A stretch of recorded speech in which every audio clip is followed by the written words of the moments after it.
Prepárate para conocer una nueva etapa de tu año.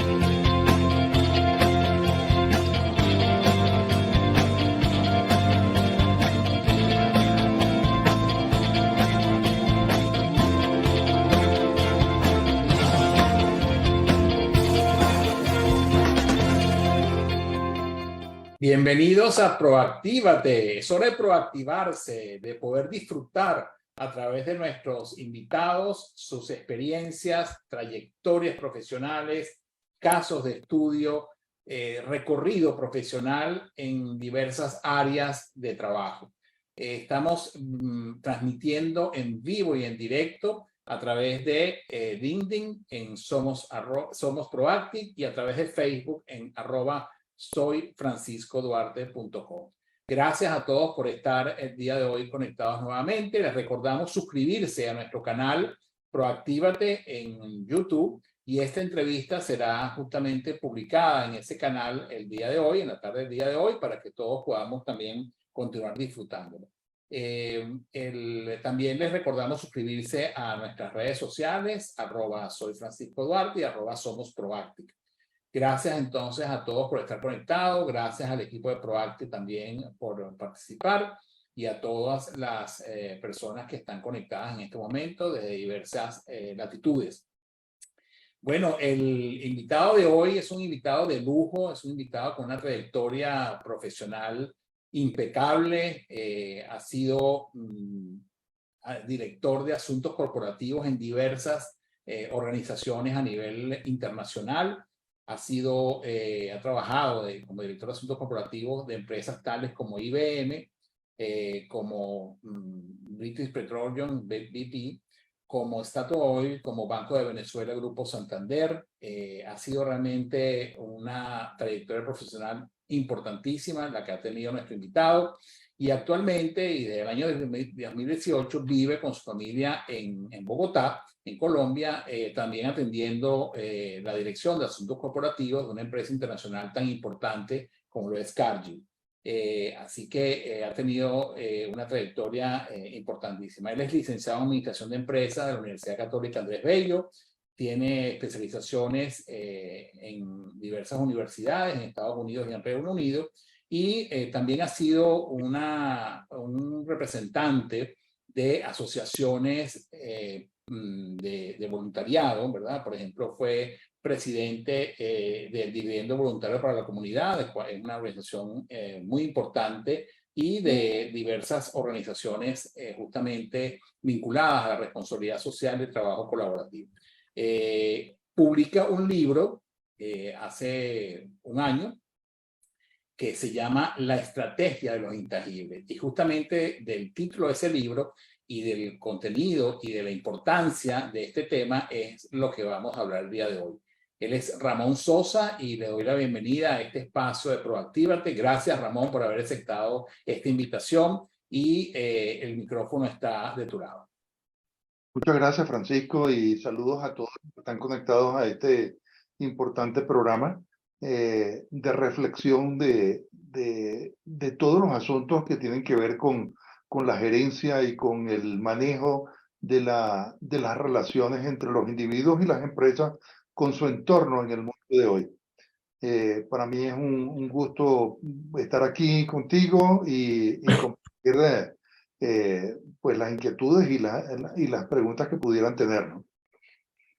Gracias, Ramón, así es. Y fíjate que justamente siempre digo al inicio de esta entrevista que Proactive, que es la empresa que coordino desde hace ya 30 años, estamos justamente este año de aniversario en Proactive, ha venido impulsando las 3 grandes líneas de acción vinculadas en educación corporativa a liderazgo todoterreno, experiencias de servicio y coaching organizacional. Y sobre esas 3 líneas de acción, pues elaboramos este programa, vinculando preguntas con el tema que nuestro invitado selecciona, y básicamente pues la idea es ir haciendo una danza, ¿verdad?, entre las preguntas que formulemos, las preguntas que también nuestra audiencia tenga bien formular, y tu experiencia y trayectoria profesional. Fíjate que veía, justamente preparándome para esta entrevista, que aproximadamente actualmente en torno al 50% del valor empresarial de las compañías que cotizan en la bolsa de valores de Nueva York reside en sus intangibles, cosa que realmente me impactó. En algunos casos, como en el caso de la empresa tecnológica, llegan a alcanzar el 85%, como en el caso del sector tecnológico y el entretenimiento. Quisiera que nos explicara, Ramón, por qué sucede esto, por qué esa parte de los intangibles tiene en estos momentos un peso tan importante en el valor empresarial. A ver, hay una parte de intangibles que está dentro de los balances de las empresas que se convierten en tangibles cuando se paga por ellos, pero normalmente no aparecen en el balance porque no se pueden cuantificar exactamente. Sin embargo, lo que te dice el concepto de intangible dentro de la reputación de las empresas es la capacidad que tienen de captar la atención o las inversiones de otros que consideran la reputación que es la consecuencia de una serie de actuaciones de las mismas empresas, como una empresa seria y sólida para poder estar en ella. O sea, ya no bastan los números, sino que tienen que ver cuál es la reputación que tiene. La compra, por ejemplo, de WhatsApp por parte de Facebook, ¿ok?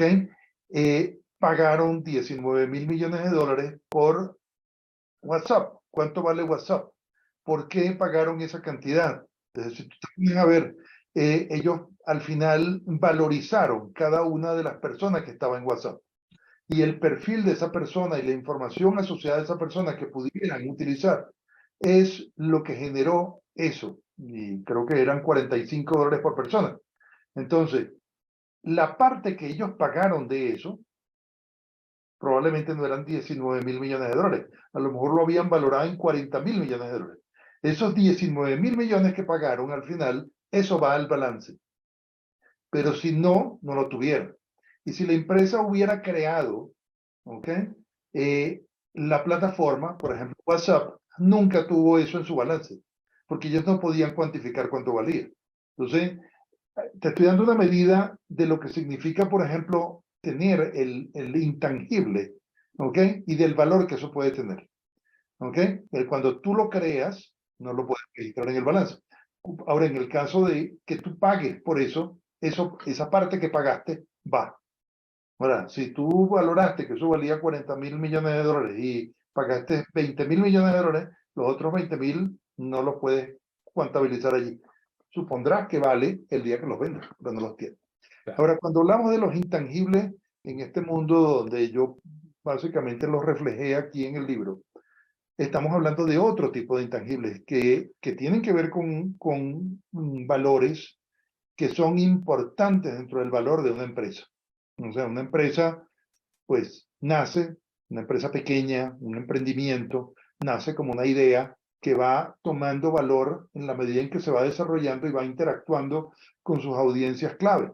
Y en esa medida, la persona que se relaciona tiene una percepción de la empresa. Y esa percepción de esa relación que tiene con esa empresa, que puede ser muy pequeña o muy grande, es lo que le da la experiencia. Y al final esa percepción tiene un valor. Eso es un intangible. Y los intangibles son miles de cosas, empezando por el amor, la amistad, las relaciones, la imagen, son intangibles. Y alrededor de eso se generan los riesgos, son intangibles. Un riesgo puede ser grande, pequeño, hasta que lo cuantifica, dependiendo del impacto que pueda tener y la probabilidad de que ocurra.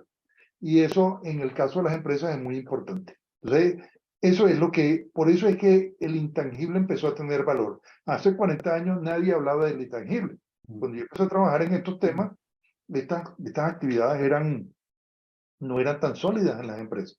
Entonces hablábamos de la imagen y entonces, bueno, ¿qué se come eso? Como el libro de nuestro amigo aquí, Oliveira, Sí. que cómo se come eso. Entonces, al final no tienes cómo cuantificarlo, explicarlo, y lo que no se puede tocar, pues no se puede, ahí empieza el concepto de intangible.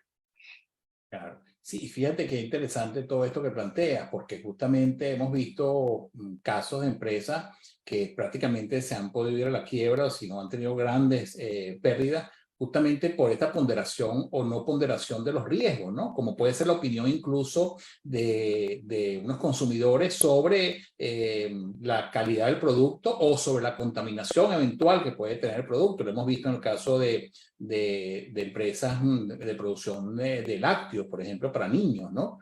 Y el rumor que se corrió, que también entiendo que puede ser un tema, como dices tú, una imagen y un tema intangible, ¿no? Cómo ponderar el riesgo de un posible rumor que no estaba bien fundamentado, pero que originó una cantidad de, digamos, de descenso en el consumo de ese producto en el mercado. En ese sentido, quiero decirte, quiero preguntarte cómo se pueden mejorar los procesos de toma de decisiones a nivel empresarial a partir de los intangibles. Bueno, la primera que yo te diría es que hay que reconocer que no todo son números o son elementos cuantificables dentro de las empresas.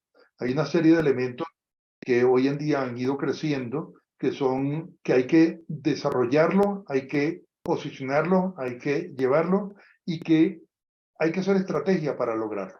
Por ejemplo, hoy en día las personas, sobre todo los jóvenes que están en las universidades, no quieren trabajar en una empresa que no tenga una causa social o que tenga una sensibilidad social y una responsabilidad muy profunda hacia la sociedad, desde el punto de vista del manejo de su ecoeficiencia, sus recursos, la forma en que maneja su tema medioambiental, lo que hoy llamamos que sea una empresa sostenible.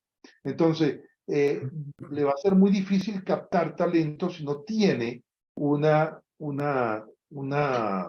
propuesta de valor para esas personas. Hay un libro que se llama How to Change the World at Work, cómo cambiar el mundo desde el trabajo. Y ese libro desarrolla ese tema. Y ese libro lo que trae es precisamente un poco de las estadísticas duras de lo que los estudiantes están esperando del mundo laboral donde van a ir. Entonces, eso es importantísimo, que tu grupo de trabajadores, tu fuerza laboral, quiera estar en la empresa, la ayude y la aprecie para empujarla y sacarla adelante. Tiene que haber una pasión, un compromiso, y eso no viene a menos que haya una identidad con esa empresa a través de su valor, su propuesta de valor hacia la sociedad. Luego, tienes temas como, por ejemplo, la imagen de la empresa, cómo la empresa maneja sus productos, cómo los comercializa, cómo se esfuerza en que haya una satisfacción de su cliente del otro lado. Entonces, todo esto al final se convierte en algo estratégico en la forma en que la empresa opera. Y te respondí exactamente tu pregunta, pero te devuelvo para que me la aclare.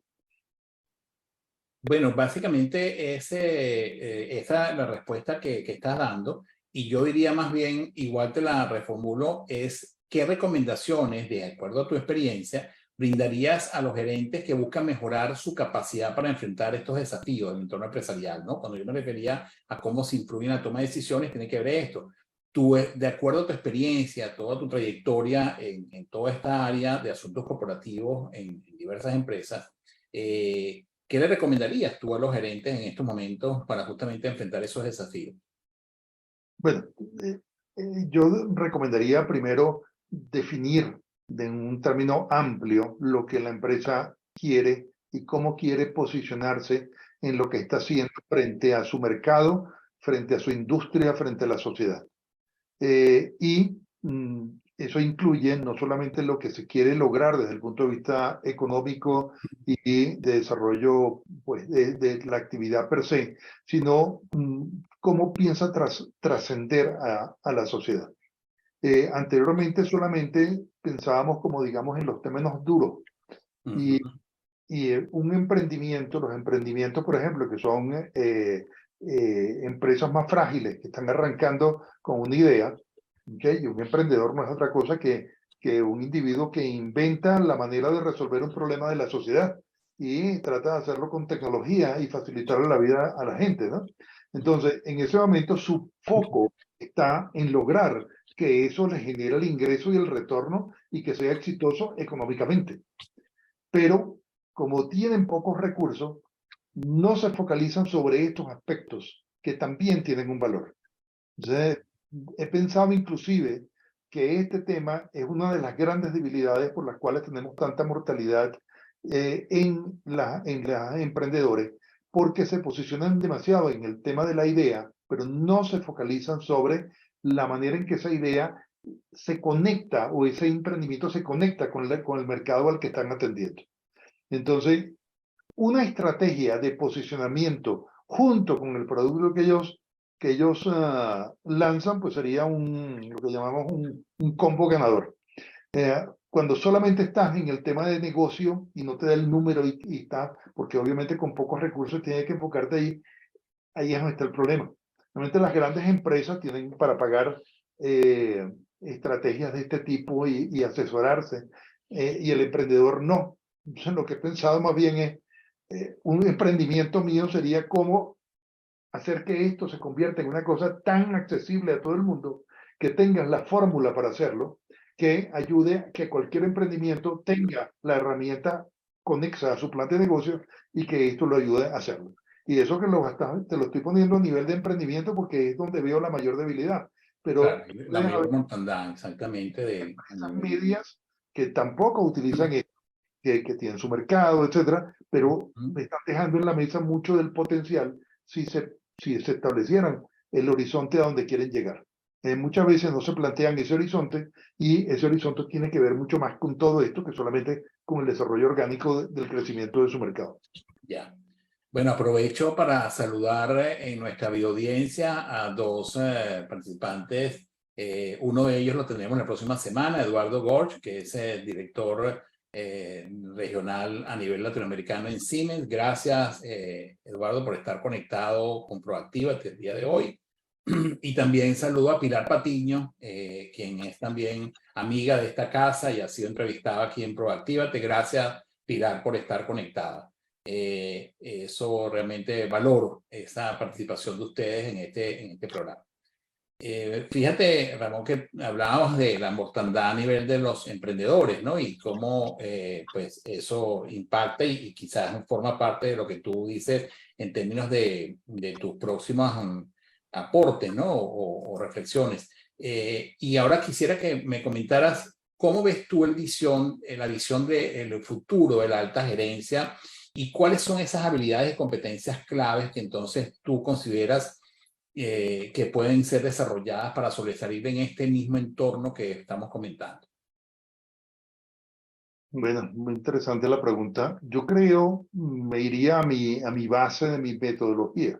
La metodología que se tiene que aplicar en la empresa es una metodología que tiene que estar asociada al objetivo y al lugar que la empresa quiere perseguir, a dónde quiere llegar, y analizar ese camino y establecer anticipadamente una matriz de sus riesgos. Si nosotros no establecemos qué es lo que puede afectar cualquier proyecto, desde pequeño hasta una empresa grande, es tener un plan y no anticipar sus riesgos de manera apropiada. Un riesgo también es un intangible, porque un riesgo es una apreciación subjetiva de una posible tema. Los riesgos políticos, por ejemplo, que estamos viviendo en países pueden pues, desbaratar el entorno donde la empresa desarrolla su plan de negocio y hacerle inviable eso por medidas o cuestiones de tipo económico que pueden afectar ese desarrollo. Eso no quiere decir que no tengamos que no podamos funcionar en temas de riesgo. O sea, sino que sencillamente nuestros entornos, sobre todo en Latinoamérica, son entornos muy volátiles, que están llenos de sorpresas y que yo tengo una máxima que dice cualquier cosa puede pasar excepto que no lo hayamos anticipado. Entonces, todo el tema se trata de visualizar el camino que vamos a seguir en la empresa y determinar cuáles son los riesgos que pueden afectar ese plan de negocio. Desde riesgos operativos, riesgos regulatorios y riesgos emergentes. Los riesgos regulatorios es una clasificación que yo hice más para tratar de explicarlo a la gerencia de la compañía.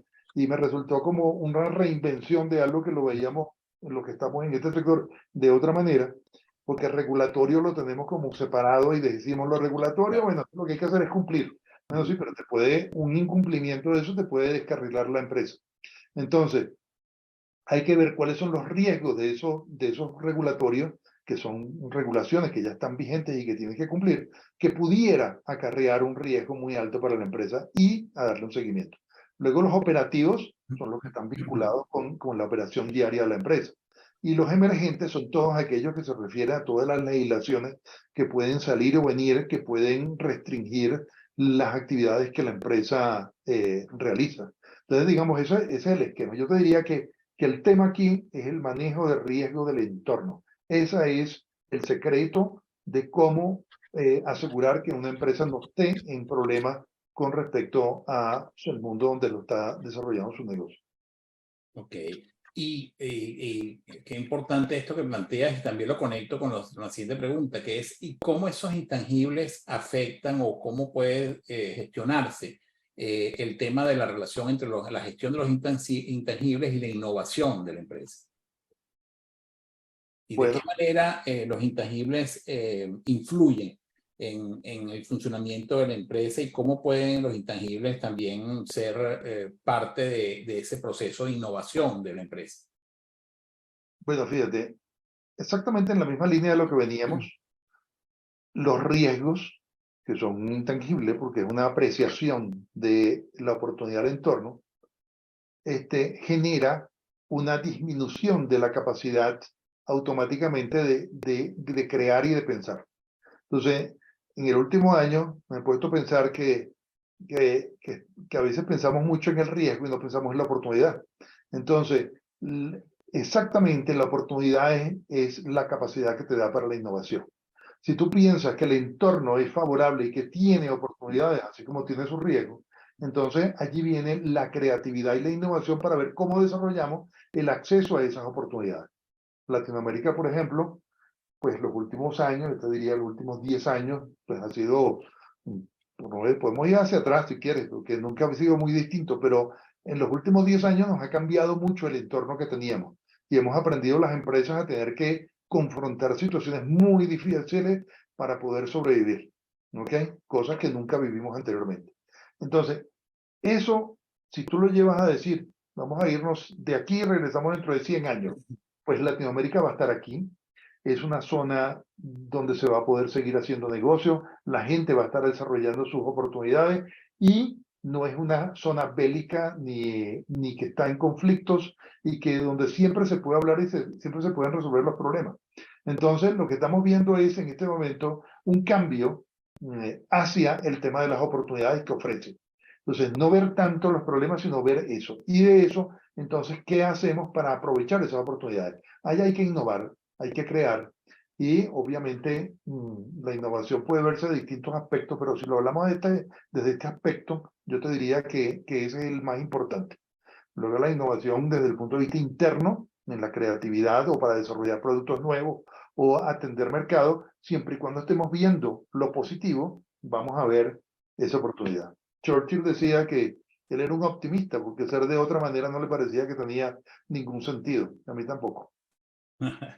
Claro. ¿Y cómo se puede asegurar ese compromiso, ¿verdad? Del personal de la organización, de los colaboradores de la organización, con la estrategia y con la gestión de los intangibles a largo plazo? ¿Cómo es eso? ¿Cómo se relaciona eso y de qué manera se puede hacer eso sostenible a largo plazo? Bueno, si quieres que comentar un poco de mi experiencia, yo había un consultor que nos dio una presentación en Washington hace un tiempo sobre una crisis que tuvimos en un país. Y entonces le preguntamos, le pedimos un poco de luces, cómo manejar estas cosas. Entonces decían, bueno, miren, el único momento en que los CEO le van a prestar atención es cuando están en una crisis, ¿no? Porque pierden el control y entonces tienen que buscar al consultor o al asesor para que les diga cómo lo van A buscar auxilio. Entonces, yo lo planteo siempre desde el punto de vista del riesgo, porque en mi posición manejando estos temas que pueden ser no los temas más duros de la organización, yo lo planteo desde el riesgo. Es decir, ¿cuál es el riesgo que tiene una empresa que no cuida su imagen? ¿Cuál es el riesgo que tiene una empresa si no cumple con las regulaciones en un determinado entorno? ¿Cuál es el riesgo que tiene de paralización de su operación por parte de una comunidad porque no desarrolló una estrategia de responsabilidad social? ¿Cuál es el riesgo que tiene de reputación de un producto si no cuidó la calidad o tiene un problema de recall en un mercado por un producto emblemático? Entonces, cuando tú analizas, por eso decía antes, al ver la trayectoria del plan de negocio y analizar los riesgos y mapearlos y compartirlos en la dirección de la empresa, genera una reacción inmediata de invertir en la protección de que esos riesgos no ocurran. Ahí es donde viene, esa es la fórmula, ¿ok? Cuando tú vas a decir, cuando tú eres reactivo porque ocurrió la crisis y te llaman para que la vayas a resolver, ya es demasiado tarde. En realidad, siempre hay que construir la base antes de que eso ocurra. ¿Okay? Nosotros tenemos, por ejemplo, en una operación aquí en Colombia, que tenemos pues la planta se creó hace 30 años, nosotros adquirimos la empresa, pero esa planta está rodeada de comunidades por todas partes, casi que estamos encapsulados dentro de la comunidad. Entonces, la comunidad creció porque nosotros generamos empleo, tenemos más de 2.000 empleos en esa comunidad. Entonces, al final, al llegar, el diagnóstico que hicimos fue que teníamos que negociar una licencia de operación con esta comunidad. Y para eso hicimos un diagnóstico completo, una caracterización de las comunidades por veredas, las familias, las juntas que la gobernaban, cuáles eran sus prioridades, y sobre eso creamos un plan. Luego les presentamos el estudio y con eso hicimos una cartografía social que es como, digamos, el diseño de su sueño de la comunidad que ellos quieren a futuro. Y entonces empezamos a invertir en esa dirección, en ellos. Y yo te diría, tenemos 5 años sin haber tenido una sola obstrucción por parte de la comunidad. Todo lo contrario, han defendido a la empresa por la relación que tenemos con ellos. Eso es lo que se dice sembrar anticipadamente y asegurarte una licencia de operación y tener un buffer donde haya un espacio en el que cualquier problema se pueda discutir y analizar y resolver sin que tengan que ir a la violencia.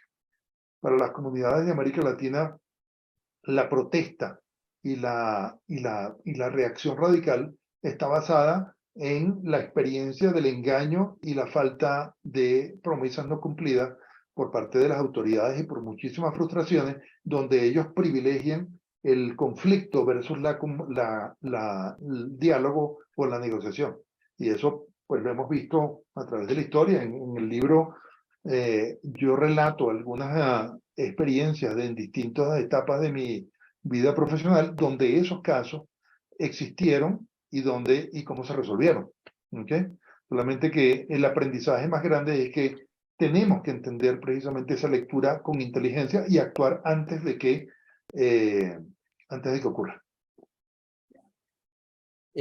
Aprovecho para saludar que también está conectado con nosotros a Carlos Buchanan, que ha sido invitado también de nuestro programa Proactívate. Gracias, Carlos. Me honra que estés conectado el día de hoy. Carlos es el director ejecutivo de Capital Humano de Axtel, que es una de las empresas de telecomunicaciones y tecnología más importantes de México. Así que gracias, Carlos, por esta conexión y bienvenidas también cualquier pregunta de tu parte.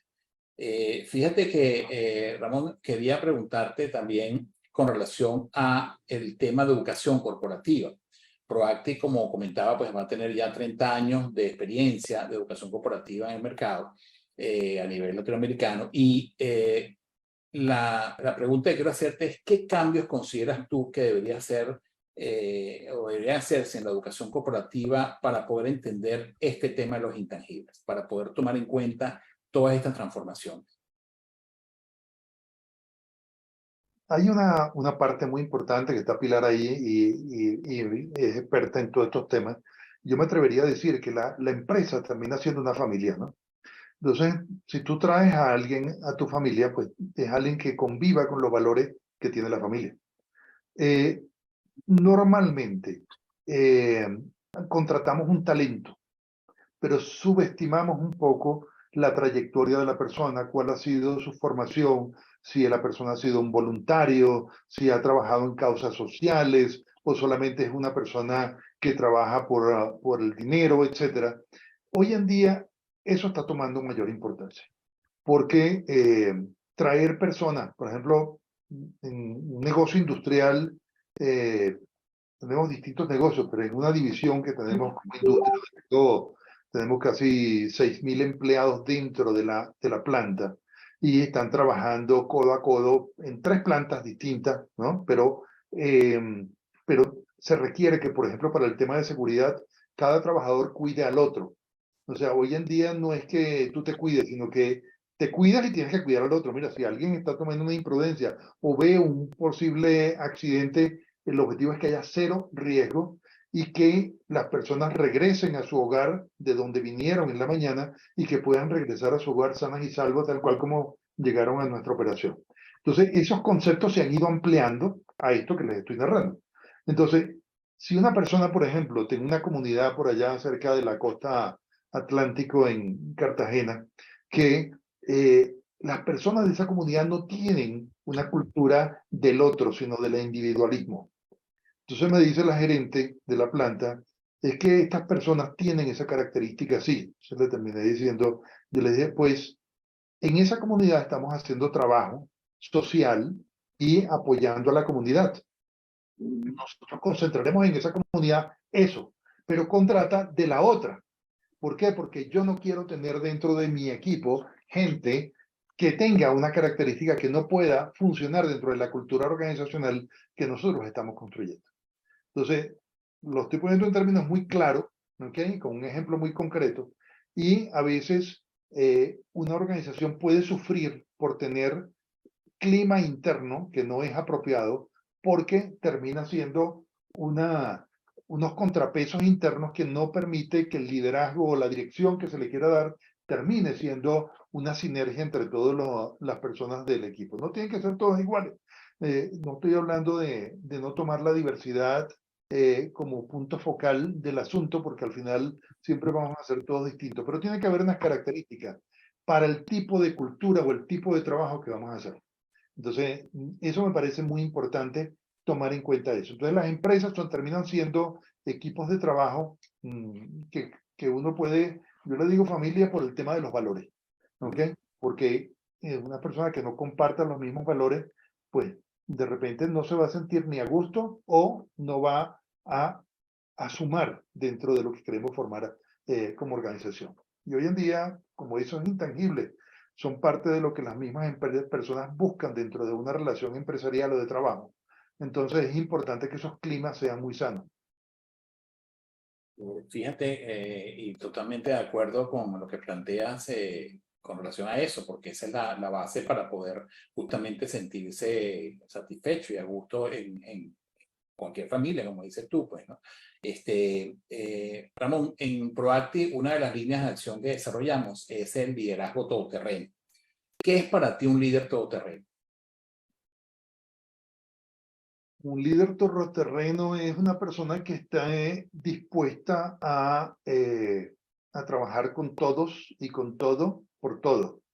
Es decir, una persona que no tenga limitaciones o que no se las ponga, ¿ok? Porque todos tenemos nuestras limitaciones, pero no se las ponga desde el punto de vista de su contribución o de aportar. Yo puedo estar trabajando en mi terreno, reunido con el presidente de la República, con los ministros, con el gobernador, el alcalde, con el jefe de la Junta de Acción Comunal, con el de la comunidad, o trabajar con una ONG yendo a patear una comunidad, o yendo con el equipo de ventas a una comunidad que iba a visitar tiendas de barrio para ver mi pollo, cómo se vende y cómo lo compran, y oír una señora que me dice que vive al día y llega y dice, y estoy sentado ahí al lado del tendero, y entonces llega en una comunidad aquí muy extendida, casi de 1 millón de habitantes, pero pobre, Ya. y dice, me da una pechuga, por favor, una, Ajá, me la filetea. ya. Eso es un almuerzo para 2 personas, ¿ok? O llega y pide una bolsita de huevos en plástico que la tienen ahí amarradita y le digo, y se va el señor, paga su bolsita y le digo, ¿y qué hace con eso? Eso es un desayuno para 2. Entonces, cuando tú puedes estar desde entendiendo tu mercado entendiendo tu comunidad, entendiendo tu equipo, hablando de esto o hablando de equidad de género. Por la semana que viene vamos a ir a hacer una actividad, toda la oficina de voluntariado, una actividad que se llama Soy Fantástica, en la cual vamos a trabajar con niños hasta 8 años, eh, niños de 8 años que están en primaria, para enseñarles el valor de respetar a las niñas en la escuela. Entonces, a través de unas historias y unos cuentos, nos vamos 30 voluntarios y vamos a hacer este trabajo en una escuela pública donde hay problemas de respeto y de equidad de género en la escuela. Entonces, el espectro de un líder todoterreno es una persona que no establece limitaciones en su rango de actuación. Y hay que liderar con el ejemplo también, que es básicamente no poner limitaciones a la forma en que tú te relacionas ni con los problemas, ni con los retos, ni con los desafíos. Mi palabra favorita cuando me preguntan, me traen un problema, es no sé. Y la gente se sorprende, ¿no? ¿Y por qué no sabe? Ese señor se supone que lo sabe todo. No sé, porque si yo te respondo, no pienso. Entonces tengo que darme el espacio para poder pensar y luego ver si la respuesta es esa o no, o qué estoy dejando fuera que no estoy considerando. Cuéntame más de lo que trae. Claro, A así veces que uno es. está en la acción, y eso Así no es. piensa.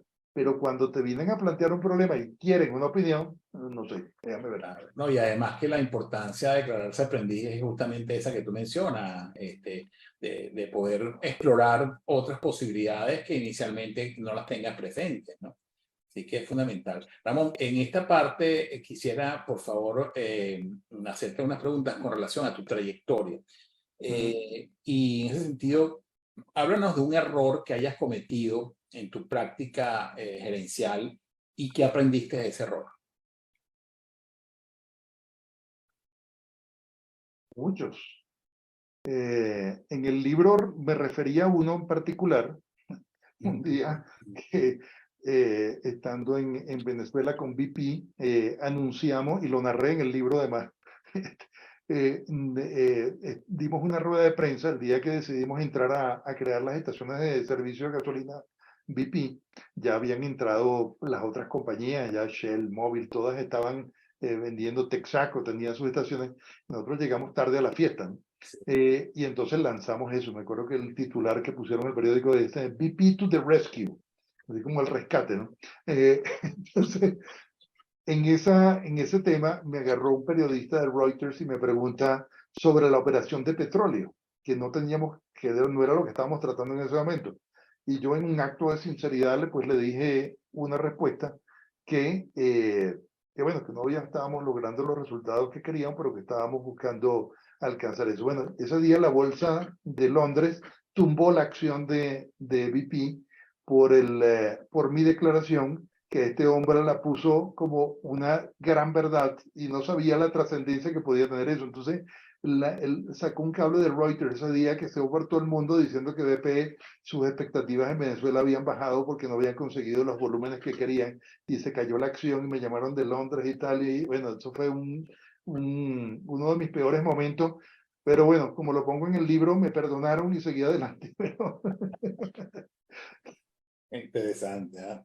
¿De qué te sientes, de toda tu trayectoria profesional, de qué te sientes más orgulloso?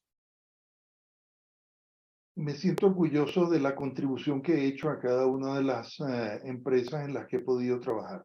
Yo pienso que, que eso, para mí profesionalmente, nunca he pensado en mí dentro de la empresa, solamente en mí, sino en lo que yo voy a contribuir a la empresa. Y he pasado por 7 corporaciones, afortunadamente todas de muy buen prestigio y nivel, y cuando yo empecé mi carrera no tenía nada que ver con esto. Yo empecé a trabajar en IBM como una persona que trabajó en administración de ventas, y yo ni siquiera me había graduado cuando ellos me contrataron, porque yo era un líder estudiantil de una organización llamada IESEC en ese momento, y que me formé en eso, y ellos pues apreciaron mucho mi liderazgo en la universidad, y me ofrecieron, querían que yo trabajara con ellos. Entonces, yo terminé mi carrera 2 años después de estar trabajando ahí. Después de eso, me invitaron a ser asistente de la presidencia y estuve un año y tanto, y luego fui a ventas como gerente de ventas y desarrollar cuentas nuevas y me fue muy bien. Después manejé lo que después se llamó la PC Company, que era toda la división de PC, Ya. y todo eso. Y por último, estaba manejando toda la zona de proceso en Guayana, que era la transformación de la reconversión industrial, de los procesos industriales automatizados, y en ese momento me llamaron para la posición de relaciones externas y comunicación. Y allí se transformó toda mi carrera, porque cuando a los 4 años me dijeron que necesitamos que vayas a ventas otra vez, yo le dije que no. Y entonces yo ahí tomé una decisión de que me iba a desarrollar en el manejo de esto. No tenía ese valor para nadie, ni siquiera la compañía. Esos temas de asuntos corporativos se veían como temas soft, que no eran importantes. Yo sí lo vi lo que era la contribución que a partir de eso se podía hacer a las empresas. Yo sí lo veía. Entonces dije, y me dediqué a eso. De hecho, IBM quería eliminar mi posición, pues estaba reduciendo tamaño, y yo le dije que yo me quería ir. Y me dijeron que no, que eso no era para mí. Entonces, finalmente me dijeron que ahí te vas, pero con la condición de que te lleves todo lo que haces aquí y me lo hagas desde fuera. Entonces, y así fue que empezó todo esto, ¿no? Pero claro, ahí de los 3 meses me llamó un headhunter para que yo fuera, para presentarme a VP, y yo quería que BP fuera mi segundo cliente, pero el gerente me dijo, el presidente me dijo, no, yo quiero que tú tengas el logo de BP aquí en la frente, y a mí no me importa que le des apoyo a IBM, pero no me quite mucho tiempo. Entonces le digo, esa decisión es de IBM. Entonces yo fui a IBM a hablar con Mike Grimming, que era el presidente en ese momento, y Mike me dijo, muy buena la oportunidad. Le dije, sí, muy buena la oportunidad, pero tú tienes mi palabra de que yo iba a dedicarme a esto, así que yo a ti no te voy a dejar. Entonces me dijo, bueno, manéjame lo estratégico y ponga a alguien para el día a día y toma tu posición. Entonces yo así fue que me quedé en este momento. Entonces yo siento que a partir de ese momento yo tomé una decisión de crear una carrera que en ese momento no existía, ¿ok? Porque yo he hecho 7 veces la misma posición. Entonces, y el valor que genero haciendo esto, pues muy pocas personas lo pueden hacer, porque cada vez lo he ido perfeccionando más. Y casi que dije que no iba a hacerlo más hasta que llegó la oportunidad en el año 2008, cuando me llamó Cargill, y allí pensé en un libro que se llama Mastery. El libro Mastery, que lo escribió, no sé si me estoy extendiendo mucho aquí en esta parte, pero termino la historia. Un señor llamado Leonard publicó en el año 87 en la revista Esquire de Nueva York un artículo que decía que cualquier persona podía hacer cualquier cosa que se propusiera si lo practicaba y lo entrenaba de manera sostenida. Entonces, un piloto de la naval le escribió diciéndole que le había salvado la vida, porque él no podía aterrizar un avión en un portaaviones, y cuando se dio cuenta que lo que tenía que hacer era practicar y practicar, lo hizo hasta que lo logró. Entonces, eso es un libro muy interesante, y a partir de eso cambió prácticamente la percepción que había sobre qué puede uno hacer o no. Entonces yo más bien lo que dije fue, yo quiero aprender a hacer esto como un máster, y por consiguiente lo voy a hacer ahora, pero lo voy a hacer de una manera distinta. O sea, lo que ha pasado en el caso de Cargill es que lo he hecho de una forma mucho más divertida para mí que lo que antes lo hice con el estrés de tener que generar un valor y no saber qué estaba haciendo, sino que ahora lo he hecho de manera, como decía Bert, un escritor que decía, primero se aprende el instrumento y luego sencillamente lo tocas y ya está, lo bailas.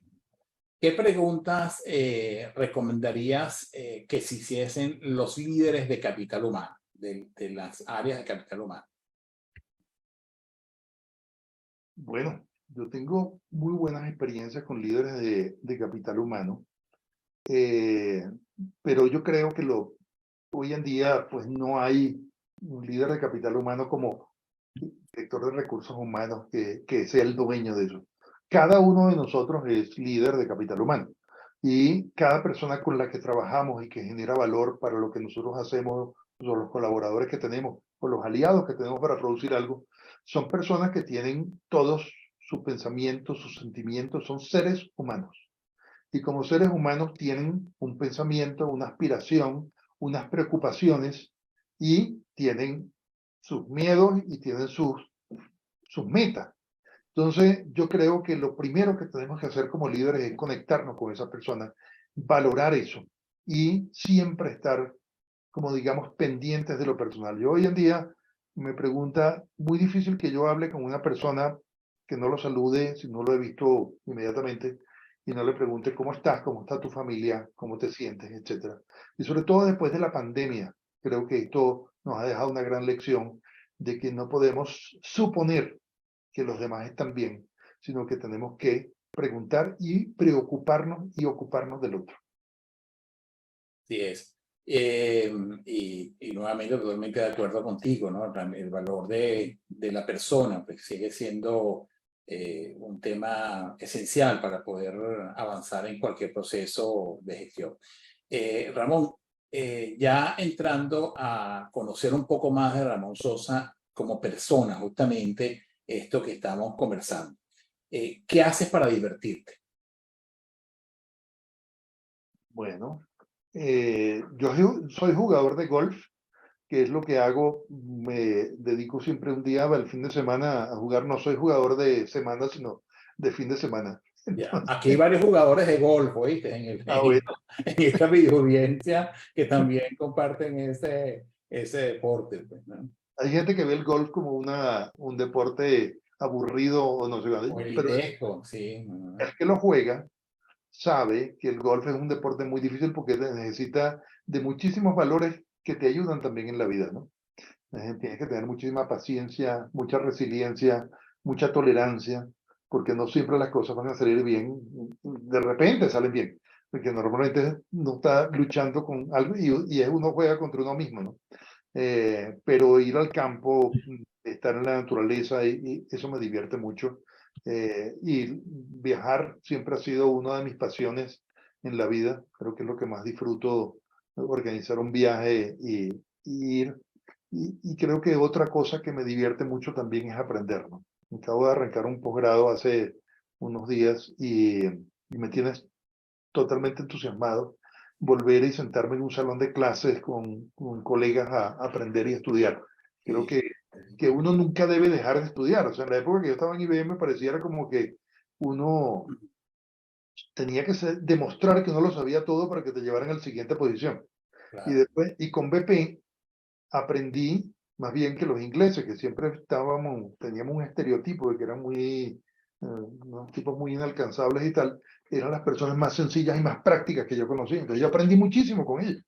Claro. Y eran unas personas que me enseñaron una cosa que yo valoré tremendamente, que fue valorar a las demás personas y reconocer los méritos y los logros de otras personas. Así Y es. eso lo empecé a ejercitar cuando trabajé con ellos. Y al principio te cuesta, porque en las culturas latinas siempre reconocer el mérito de otro es como que algo, no sé Sí, si por egoísmo o por cultura, sí, pero yo aprendí a hacerlo y eso a mí me llena qué mucho bueno. de satisfacción hacer eso. Claro. Y fíjate que tú me comentas esto y yo también te sentí así entusiasmado por ese posgrado que estás haciendo. Solamente que yo me puse a pensar si era que tú estabas dando clases ahí en el posgrado y después entendí que era que estabas estudiando, ¿no? Y siento ese entusiasmo a través de tu mensaje y ese compromiso con ese posgrado, ¿no? Así que maravilloso ese aprendizaje permanente, pues esa declaración de aprendiz permanente que considero también vital, ¿no? Para Di poder, clases claro, también, fui profesor de la Simón Bolívar en posgrado 16 años, eh, imagínate, claro, sí, en sí, manejo de riesgo de entorno, un diplomado que se hacía allí de responsabilidad social y desarrollo gerencial, y el posgrado también de emprendimiento, que eran todos los egresados de la Bolívar que regresaban ya después de sus carreras profesionales a querer emprender algo. Entonces ahí se hizo eso y yo les daba riesgo de entorno. Entonces, a mí me encanta enseñar también. qué bueno. ¿Qué está en espera o pendiente en tu vida? Bueno, yo creo que en algún momento voy a llegar a a ese proyecto que les mencionaba, de cómo voy a democratizar este tema del manejo de intangibles. Y el libro forma parte de eso. O sea, la estrategia de los intangibles al final yo hice unos cursos de planificación estratégica en la Universidad de Michigan que me inspiraron muchísimo. Eh, porque obviamente la estrategia es como el camino que uno traza para ir de un punto A a un punto B. Entonces, el intangible como un tal, como es intangible, pues la gente como no sabe cómo tocarlo y cómo verlo y cómo describirlo, pues no puede hacer una estrategia de algo que no puede tocar. En una estrategia de venta tienes un producto, tienes un mercado, tienes una demanda, es muy fácil, ¿no? Pero cuando se trata de un intangible, entonces tienes que empezar a darle forma a eso. Y lo primero que tienes que hacer es describirlo. Cuando tú hablas de la imagen de una empresa, tienes que describir cuál es esa imagen que quiero transmitir. ¿Qué quiero que en el momento que yo diga proactívate, quiero que la gente tenga en su cabeza? Entonces, proactívate es un espacio de pensamiento, es un espacio de encuentro, es un espacio de convergencia para la creatividad, para la innovación, para conectar cosas. Entonces, eso tú lo defines y lo estamos hablando, son todas palabras. Entonces lo escribes, desarrollas, entonces quién es tu audiencia, cómo lo vas a posicionar, luego cómo te comunicas con esa audiencia, cómo logras llegar allá. Todo eso se hace, por lo menos yo lo veo sencillo porque lo he hecho y lo he manejado, pero para muchas personas eso es como muy complicado, como arar en el aire, ¿no? Entonces, eso es. ¿Y dónde quiero llegar? Quiero llegar, yo hice el libro porque de mis alumnos siempre me decían que yo tenía muchas historias que contar cuando le hablaba de un problema y eran las experiencias. Entonces, yo lo que hice fue tratar de, a través de esas historias, reflejarlas allí para darles guía. Sobre todo que la gente piensa que el camino se acaba cuando se acaba un trabajo o se acaba una experiencia y después se sienten como fracasados o que no va a venir algo más. Y hay que crear ese siguiente paso. O sea, Claro. no viene solo, tú tienes que crear. Entonces yo Así. creo que el próximo paso tiene que ver cómo yo democratizo todo este tema y lo convierto sobre todo al nivel de los emprendedores, que es donde yo quiero, no voy a descuidar el tema corporativo, pero mi objetivo es ir a nivel de emprendedores. A nivel de emprendedores, claro, que también requieren esa orientación y ese contexto, pues, para poder salir adelante. ¿Qué hábito has desarrollado? Si pudieras mencionar un hábito de manera breve que has desarrollado como gerente exitoso que eres. Creo que el hábito más importante es ir a visitar la gente en sus puestos de trabajo, ir a saludarlos, preguntarles cómo están y interesarme en la gente. Para mí ese es un tema que es un hábito que, que me da satisfacción y genera también mucha empatía con la gente. Y la gente se siente cercana y que a pesar de mi experiencia a mí me tratan de Ramón como si fuera un joven más de su trabajo con muchachos de 30 años y de 20 años y soy un compañero más. Ni yo me veo distinto y ellos no me ven distinto, que es lo mejor. Entonces, eso hace que la conexión sea muy constructiva para resolver problemas y para resolver cosas. Claro. ¿Cuál es la pregunta que nadie te ha hecho, pero que te gustaría que te hiciesen? No sé. Esa es la pregunta que no sé. Clara, aprendí. ¿Cuál es la persona que más admiras? Mi esposa, que ¿Cómo se llama tu esposa, Ramón? Ana Cristina, Ana Cristina. una mujer con una dedicación, una inteligencia, una capacidad increíble y un compromiso y amor tanto a mí como a los hijos, a la familia, y Qué que es bueno. un pilar importantísimo en mi vida. Bueno, saludos desde acá de Proactívate a María Cristina entonces. ¿Ah? Gracias. Sí. ¿Cuál es la emoción que consideras que tú contagias en tu forma de trabajar? La emoción. Ujú. Cuando te acercas a esas personas, ¿cómo calificarías esa emoción que tú emanas? Yo creo que las personas ven, hay que liderar con el ejemplo, ¿no? Cuando trabajaba con los brasileros, con Petrobras, tenía un jefe brasilero y aprendí mucho de ellos porque siempre fueron distintas culturas, ¿no? Entonces decía, jamón, hay que liderar con el ejemplo. Entonces, Claro. en mi mal portuñol, liderar con el ejemplo era siempre, mm, ¿cómo se dice? Pensar, una cosa que nos dijo el doctor Gustavo Folmer hace muchos años, que lo invitemos una vez a la junta directiva del dividendo, y se trajo unos libritos allí, y resulta que trajo el librito donde estaba la minuta donde se decidió crear el dividendo, por ejemplo. Y nos dijo, mire, él tenía, y después se hizo amigo de este señor, un señor llamado Ekvall, que era un deportista muy importante en los Estados Unidos y un atleta de Olimpiadas y tal, pero le dio degeneración de mácula, perdió la capacidad de visión y no pudo practicar más deporte. Entre esa frustración tan horrible, el hombre dijo, bueno, para levantar pesas no necesito ver. Entonces se convirtió en campeón de levantamiento de pesas. Pero al final escribió un libro que se llama Usted no necesita quedarse ciego para poder ver. Eh, y You don't need to be blind to see, porque está en inglés.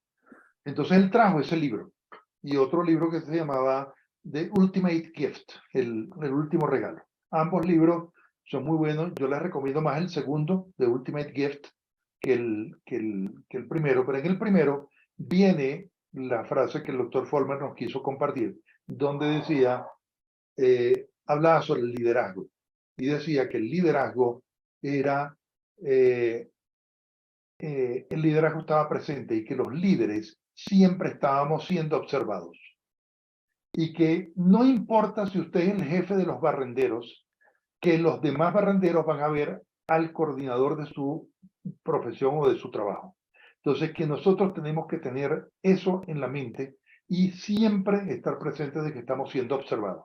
Y que cualquier cosa que desviemos de ese comportamiento de liderazgo y de ejemplo va a representar, pues obviamente, tu triunfo o tu liderazgo o cómo te van a ver. Claro. Entonces, muchísimos líderes se olvidan de esa apreciación y eso es fundamental. Ramón, explica por favor a la audiencia quién es Gustavo Ballmer o quién era Gustavo Ballmer, porque muchos de ellos no tienen ese contexto, ¿no? Perdón, el doctor Gustavo Folmer era un empresario de muchísima trayectoria en Venezuela, quizás una de las personas de más sólidos valores morales y espirituales que había. Era un hombre muy discreto, era un hombre que, a pesar de manejar todo el tema azucarero, uno de los bancos más grandes del país, tener una de las fortunas más grandes, era uno de los hombres más sencillos y de mayor ejemplo que había. Eh, y, y bueno, como empresario, siempre aportó en la parte moral al desarrollo de la gerencia en Venezuela y yo tuve el privilegio pues, de tener su amistad y que él, cuando nosotros celebramos 50 años del dividendo voluntario para la comunidad, que terminó siendo, vamos a decir que es el aliado de United Way, que es la organización más grande de voluntariado que hay en el mundo y en los Estados Unidos, y me contara la historia para un libro que hicimos para los 50 años. Entonces, allí nos sentamos y ahí me contó muchísimas historias y entonces terminamos en una gran relación por ese tema. Bueno, ya estamos terminando la entrevista, Ramón, y quería preguntarte, ¿qué desafío tienes actualmente? Bueno, el desafío más grande que tengo es precisamente cómo visualizar una región como Latinoamérica, que es una región con los problemas que tiene, a ver cómo lo convertimos en áreas de oportunidad y no solamente en los problemas. Ese es el desafío más grande que vemos en este momento. Por eso les dije que hace un año empecé a trabajar en ver cómo empezábamos a cambiar la manera en que estábamos viendo nuestro entorno. Ese entorno va a seguir siendo volátil, va a seguir siendo así, pero el desafío más grande es cómo convertir esto. Y resulta que cuando hemos hablado con compañías internacionales hemos encontrado que lo que sí tenemos aquí son oportunidades y no las estamos viendo. Bueno, Ramón, encantado realmente y un privilegio. Yo pido a nuestra audiencia que le demos un aplauso a este caballero. Realmente ha sido extraordinaria esta entrevista, Ramón, y te agradezco todos tus aportes y comentarios.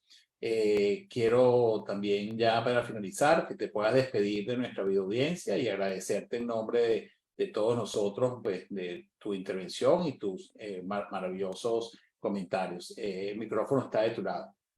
No, no, muchísimas gracias a todos por estar aquí, por esta entrevista de Francisco. Me quedo conectado con Proactívate y con todo el grupo. Y nada, quedo a disposición en lo que yo pueda ser de utilidad. Gracias por escuchar y bueno, uno siempre está haciendo y pocas veces tiene oportunidad de contar. Entonces, a mí me encantan estos espacios cuando se dan porque es una capacidad de conversar con gente tan inteligente y tan desarrollada y profesional como ustedes.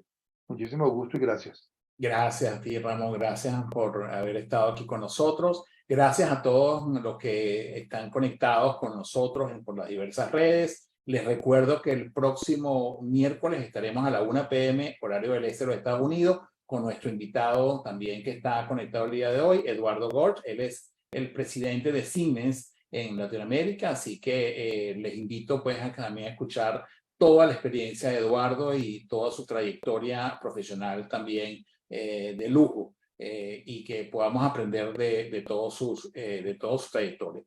Gracias a todos. Recuerda suscribirse nuevamente al canal de Proactívate. Nos vemos el próximo miércoles a la 1 p.m. hora del este en Proactívate.